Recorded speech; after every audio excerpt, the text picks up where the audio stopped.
자, 저는 사실 나라가 너무 잘못돼 가고 있다라고 생각하는 마음은 한국의 어느 누구보다도 더 강합니다. 그래서 저는 어떠한 대가나 어떠한 기대를 눈꽃만큼도 하지 않은 채 나라를 바로 잡고 싶다는 열망 하나로 창당을 하고 플래카드스 시위를 하고 있습니다. 우리 당원 회원들과요. 그런데 여기서 제가 이제 하나 좀 생각하고 싶은 거는 지금 많은 사람들이 대선의 문을 없애야 된다.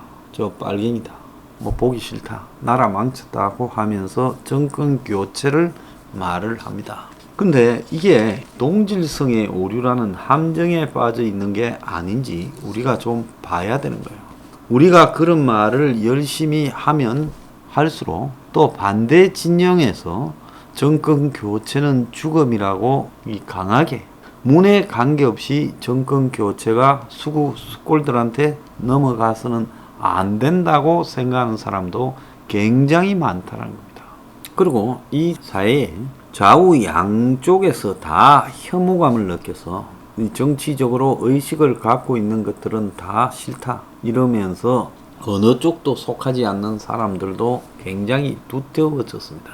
자, 대선이라는 것은 국민의 한 7, 80%가 다 투표를 하러 가는 모든 투표 중에서 투표율이 가장 높은 집단입니다. 그렇게 본다면 중도 성향을 가지고 있는 사람도 상당히 투표를 하고 양 진영에서는 다 투표를 하는데 지난 총선까지 보면 보수가 직결력이 훨씬 낮아졌고 또 많은 사람이 투표를 해도 좌파들의 외연이 매우 넓어졌다라는 부분을 우리가 느낄 수 있었습니다. 다만 지난 4.7 보선에서만큼은 순간적으로 각 세대별로 일부 여성 나이대 빼고는요, 20대 이런 데 빼고는 대부분이 다 세대별로 정권을 심판했습니다. 그런데 그 정권 심판이요, 서울 부산시장 선거니까 정신 차리라고 문재인 편에 서 있으면서 경고를 한 성격이 많이 있었다는 걸 우리가요, 유심히 알아야 됩니다. 이것이 전부 다 보수표라고 생각해서는 큰 오산이다. 보수는요, 제가 봤을 때 지금 한 최대치가 30% 조금 넘는 35% 미만으로 축소되어 있습니다. 이것이 지난 대선 때는 홍준표 25%도 안 되는 득표로 왔고, 자, 그렇지만은 이번에 이제 그 오세훈이라든지 박영준이 선거에서는 이것이 이제 저쪽보다 훨씬 많은 이 표차로 나타난 것도 있죠. 자, 그런데 보수가 넓어졌다기보다는 일시적으로 정권의 경종을 울리고자 한 표들이 당시에 오세훈, 박영준을 찍었다라고 봐야 되는 게 저는 맞다고 봅니다. 자, 지금 4.7 보선이 끝나고 문재인의 레임덕이 확연하게 온 상태, 이것이 정답인데 4.7 보선이 끝나고 지금 몇 달입니까? 넉 달이 지났어요. 넉 달이 지났는데 레임덕이 온 정권이 저렇습니까? 보수의 레임덕이 왔습니까? 여러분, 문가리한테 레임덕이 왔습니까? 제가 봤을 때는 보수 진영이 오히려 레임덕이 온 상태가 진행되고 있다. 어떻게 야당이 레임덕이냐? 이 야당이 대선까지 가는 과정에서 지금 쩔름발이 상태에 진입해 있다라고 봐야 된다는 겁니다. 지금 야당 내부의 상황만을 놓고 보면 윤석열이 다른 여야 대선 후보 전체에서 1위를 하는 비율이 월등히 높습니다만은 윤석열의 1위가 왠지 살얼음 위에 애 올려나온 것처럼 조마조마하고 위태롭기 짝이 없고요. 또 윤의 대체제가 될 것처럼 보여졌던 최정희가 들어와 있습니다만은 최정희 정치판에 발을 디딘 상태에서 저자가 과연 대통령감이 되겠는가라는 부분에 대해서 아마 움직이면 움직이고 또 접촉하면 접촉할수록 회의감이 더 커질 수도 있다는 겁니다. 우리가 원래 옛날부터 묵기라는 말을 한국 사람들이 많이 씁니다. 자, 이거 전라도 사투리라는데요. 원래 정치 묵기다, 정치인 깜이다 라는 그런 표현을 이야기를 하는 거겠죠. 자, 그런데 윤석열과 최정희 정치 묵기인가? 제가 봤을 때 두 사람 다 정치 묵기가 못 돼요. 불행히도. 최재형은 너무 공무원 성향이 강하고 윤석열은 너무 공무원 중에서 특수한 검찰 성향이 강합니다. 그래서 이런 성향을 가지고 과연 대선까지 가겠는가라는 부분에 여러 우려가 튀어나오고 있어요. 가장 큰 우려는요, 원래 이 검찰 고위층이나 판사 고위층이 누구 사정을 몰라요? 정말로 힘든 이 서민 대중의 사정을 잘 모릅니다. 그래서 이 판검사들에 대해서 서민들 같은 경우에는 한번 당해보면 굉장히 좋지 않은 그런 이야기들을 생각을 많이 하고 있지 않습니까? 그래서 법 앞에 제일 중요한 건 돈이다. 그리고 백이다. 이런 이야기들이 아직도 난무하고 있는 원인이 되기도 하겠죠.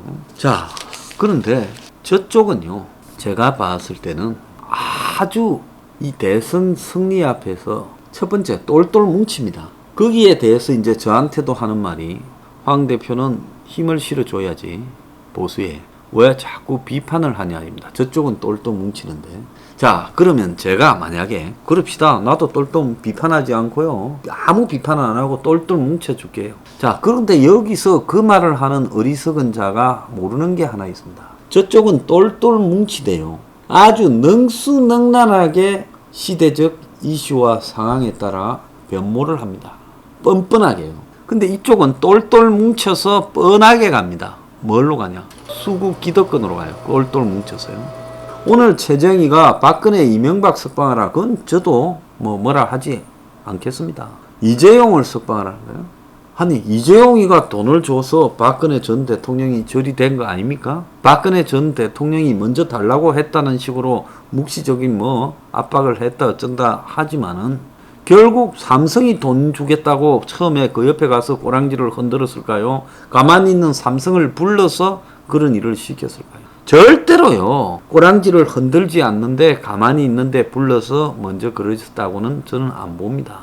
그런데 지난 정권을 무너뜨려 버리고 대통령을 날리게 만든 삼성의 이재용이를 경제 때문에 석방시켜라? 이 보수는요, 미천도 없어요. 미천이 있다면 저자가 보수 정권을 날리는데 일조했기 때문에 경제고 개나 버리고 이번에는 안 되겠다. 박근혜 이명박만 석방시켜라. 그리고 법정에서 저 진술하는 태도가 뭐냐? 저는 피해자인 양 하고 있지 않냐? 역대 대한민국에 언제 그런 적이 있었냐? 군사 정권 때나 갖고 오라고 시켰지만 지금 그렇게까지 했을 거라고 저는 보지 않습니다. 어떤 경로로든 최순실이든 3인방이든 박 주변에 접촉해서 모든 것을 도와주고 할 것처럼 꼬랑지를 흔들어서 유혹을 했다라고 저는 보고 있습니다. 그런데 이재용을 석방시키는 부분에 대해서 한치의 부끄럼도 없이 그냥 말해버려요. 이재용을 석방시키려면 정경유착이나 이런 부분에 대해서 바로 잡는 게 맞으나 경제가 어려우니까 어쩌고라도 맹분이라도 좀 달아야 되겠죠. 자, 최정희가 이재용에 대해서 법 앞에 평등하다는 생각을 가지고 계신 분도 있겠지만 재벌 통수라고 해서 불평등을 받는 게 아닌가 생각하시는 분도 없지는 않을 거다. 가석방 조건이 채워졌으니 풀어줘라. 자, 가석방은요, 사고를 안 치는 사람을 말하는데 이재용은 거듭해서 사고를 쳤잖아요. 프로포폴 사고까지도 있었지 않습니까? 그것도 다 적당히 무마하고 있지만 3바 진행이 되고 있지 않습니까? 거듭해서, 이전에는 없었습니까? 거듭해서 사고를 치고 있는 이재용에 대해서 가석방을 시키는 것이 맞느냐라고 판사 출신인 자기가 생각해 봐야 되죠. 재벌 총수가 불평등을 받는 나라가 대한민국이다? 진짜 동네 개가 웃을 소리라고 저는 생각합니다. 적어도 이재용을 석방시키자면 평소의 소행이나 거듭된 이런 잘못에 대해서 엄중 처벌해서 마땅하나 경제 상황이 너무 안 좋기 때문에 그래도 풀어서 경제 상황을 챙기게 하는 게 좋겠다. 이렇게라도 말을 해야지. 재벌 총수의 불평등을 의미하고 있어요. 최재형은요, 이걸로 끝났다고 봅니다. 대한민국의 재벌이 불평등을 당해요? 여론 재판을 받아요? 개뿔이라 그래라. 온 사방에 이재용이 풀어주기 위해서 온갖 형태의 광고와 로비가 횡행하고 모든 언론들이 다 이재용이 풀어주라고 입을 모으고 있는 상황에서 무슨 놈의 불평등을 이야기해요. 최재형은 대선하지 말길 바랍니다. 저런 자가 대통령 돼봤자 그냥 그렇고 그런 기득권의 끈앞으로 전락하고 말 거라고 보고 있습니다. 그래서 똘똘 뭉쳐줘봤자 윤석열이나 최정이 숫골 형태를 보일 거다라는 것은 그들이 하고 있는 말과 행동에서 확연하게 드러나고 있습니다.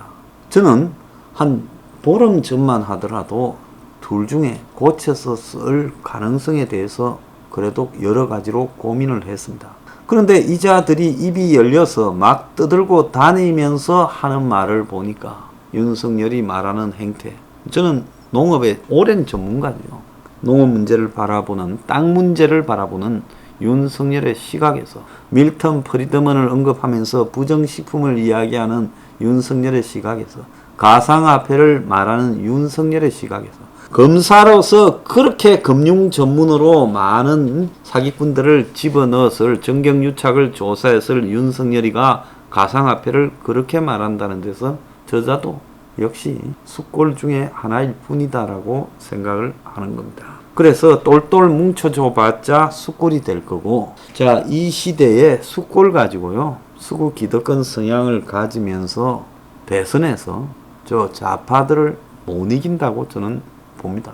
국민이 그 정도로 각성되어 있다라면 문이 지금 저 지지율이 나오겠습니까? 저게 조작된 거라고요? 저는 그렇게 생각하지 않습니다. 일부는 조작됐겠지만 대체적으로 문의 지지율이 똘똘 뭉쳐서 좌파가 유지시켜 가고 있는 것도 사실이고요. 또 한편으로 저들이 살고 있는 기반이 수구 기득권으로 저 숫골들과 다를 바 없이 살고 있지만 그걸 갖다가 대외적으로 표시할 때는 온갖 쇼를 하고 재벌하고 붙어서 온갖 더러운 짓을 하면서도 선거 때는 재벌을 두들겨 잡는 쇼도 하고 또 부동산 투기를 두들겨 잡는 쇼도 합니다.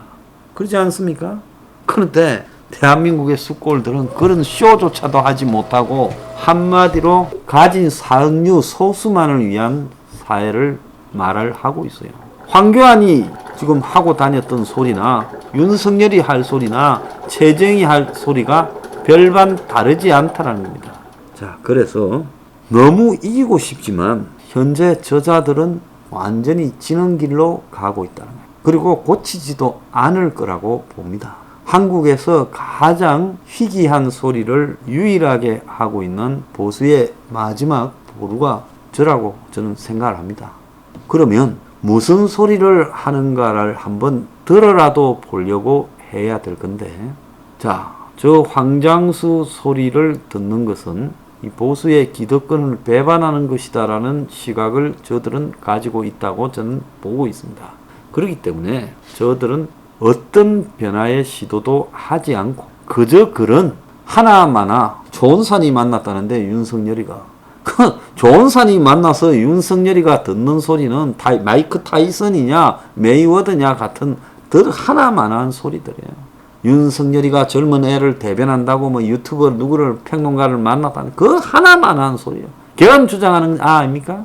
자, 윤석열이가 경실련의 김원동이 만났다는데 그래서 김원동이가 이야기해서 윤석열의 주택 정책이 뭐예요? 집은 생필품인데 세금을 생필품에다 때리느냐고 이야기합니까? 생필품을 갖지 못해서 허덕이는 사람이나 그 생필품을 투기하는 놈을 먼저 이야기를 해야죠. 그래서 저는 이들이 대선판을 이기게 할 거라는 생각은 하지 못하고요. 솔직히 말하면 머지않아서 기권할 거라고 보고 있습니다. 그러면 이제 어떻게 되냐? 있으나마나한 것들을 보내서 그냥 맥없이 지는 일만 남았고, 아니면 이런 대선을 할래? 아니면 아예 그냥 개헌을 할래? 요런데 말려들거나 하는 길만 남았다고 보고 있습니다. 그래서 뜻이 있는 사람은요, 최선을 다해서 저들에게 자극을 줘서 이 판을 바꾸려고 마지막까지 노력을 해야 된다. 자, 제가 서포 15조를 만들어서 이 서포 15조를 누구나 받아도 좋다, 받겠다면 지지하겠다고 이야기를 하지 내가 뭘 해보겠다라고 말을 했습니까? 그러면 지금 이 보수에서 말하지 않는 저런 주장을 하는 사람을 만나서 한번 드러나 봐야 되겠다고 전화라도 한번 하는 게 예인데요. 저들은 아마 그렇게 생각할 겁니다. 최정이나 윤석열이나 또 저 동당의 다른 후보들은요, 저 황은 위험인물이다. 위험 인물이죠. 수구 기득권의 앞잡이 너들한테는요. 그래서 제가 이야기를 합니다. 이 보수판에서 수구 기득권 성향을 빼지 않으면 이번 대선은 못 이기고요. 한국의 보수는 그야말로 지옥으로 들어가서 한참의 지옥을 겪은 다음에야 회생할 거다. 자, 그래서 그런 일이 없도록 기회가 있을 때 우리가 최선을 다해보자. 자, 그래서 지금도 싸우고 있는 겁니다.